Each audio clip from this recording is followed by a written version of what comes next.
says the king, said, well, I can't see how you're gonna make it in your times of now. He looked at his watch, he mumbled and said, I'm gonna make it so there won't be dead. He said, don't mind it to the cabin, dig I will share, but to the cabin. You say you actually knew Casey Jones? I knew him personally. Miss Suggs,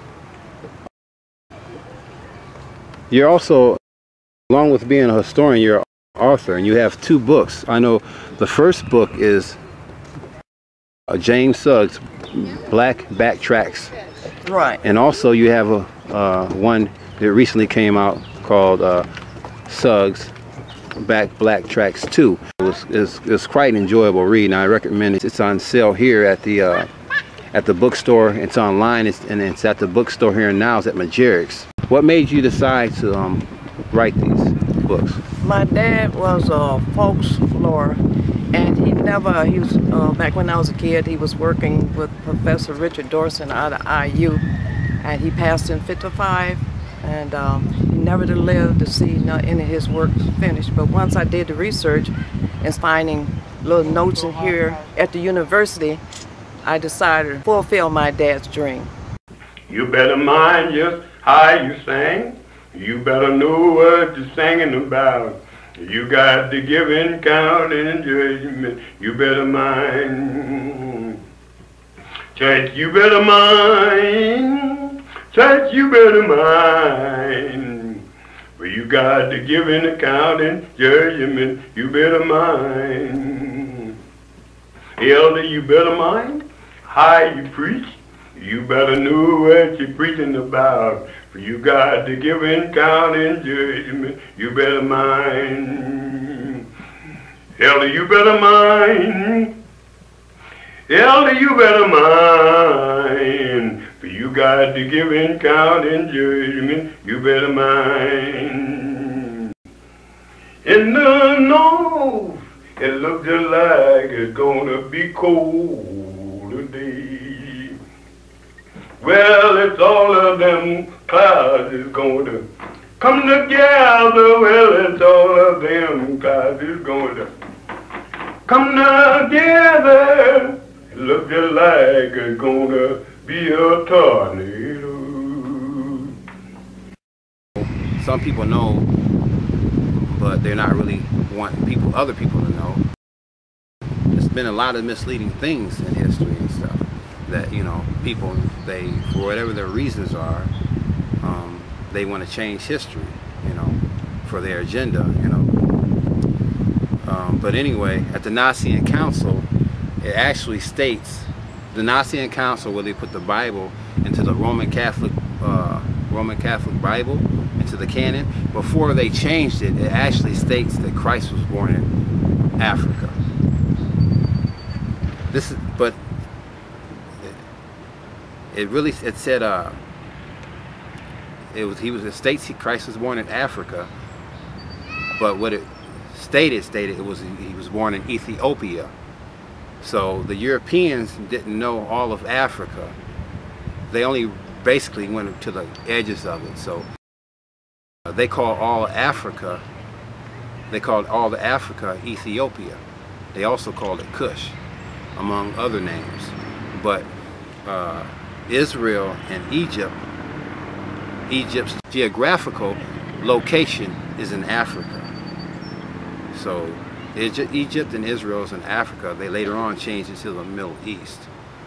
So, things like this, and, since my people been over here, the Bible also states anyone who knows anything about the Bible and who wrote the Bible, and like where the text, the Hebrew and Aramaic and the Greek, and for one thing, Hebrew language is an African language. Aramaic is an African language. So these are where these things come from. And so at that time, they didn't have nails. Slave time, they didn't nail the floor. Sometime when one would be a little shorter than that. And see, by him running here, he hit that in, well, that throws that nut. Well, this panel, see that hole he tried to get to it. Even running so fast, he stepped on this plank before he could stop. But he's trying to go through. And even finding his own neck, he just held it till he broke his neck. That's why when he broke his neck, he even grabbed him up and said, "Open the door." I said, "What you want?" So I got him. Mark said, "I told you to even catch him." He said, "Open the door, open the door. You want him?" I got him live. And I said, "Don't let him throw that live pan out there amongst these children and women." He said, "He but no, throw that pan out there." He said, "Well, I thought you wanted him live. I'll just kill him."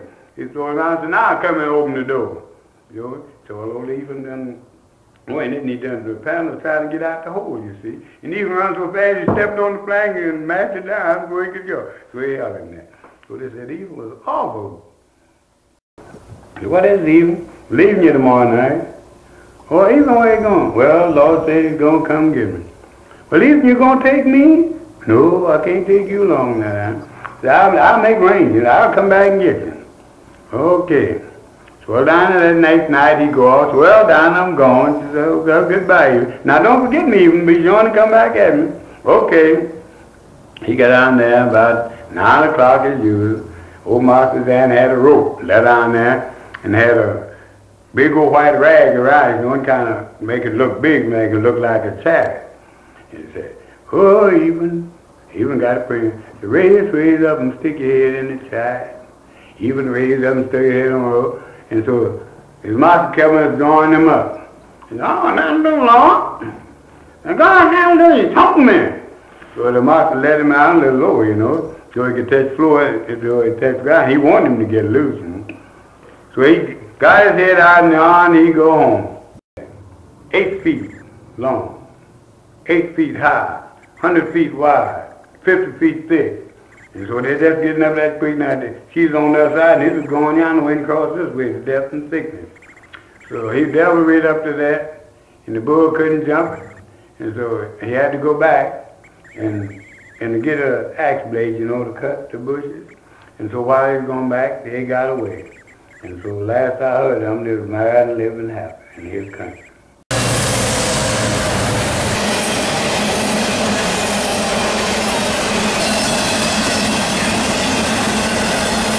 Could you tell me when your father, James Suggs Sr., was born? My dad was born March 10th, 1887, Kosciuszko County, Mississippi. What was that date again? March 10th, 1887. 1887. Yes. So that wasn't too long after the end of slavery. Right. And his grandparents, they were also fortunate enough to find pictures and documents from my parents at the end of slavery, as they lived their lives in the South. And it's not very many people can go back in time and find their grandparents' pictures and history.